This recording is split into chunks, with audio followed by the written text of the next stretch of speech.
زمونږ قبایلي سیمې د خیبر پښتونخوا د نورو ضلعو په شان له هغه شان د کرونا وایرس نه متاثره نه دي.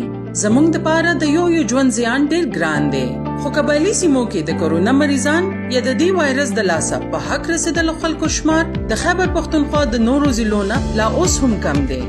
لکه څنګه چې په ضلع مومند کې 450 مریضان دي او 2 کسان په حق رسیدلی دي.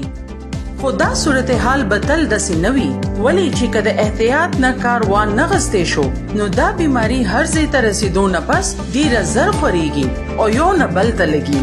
ځکه زموږ سره موقع ده چې په وخت احتیاطي طریقې په کار راولو او د دې بیماری مخنیوی وکړو.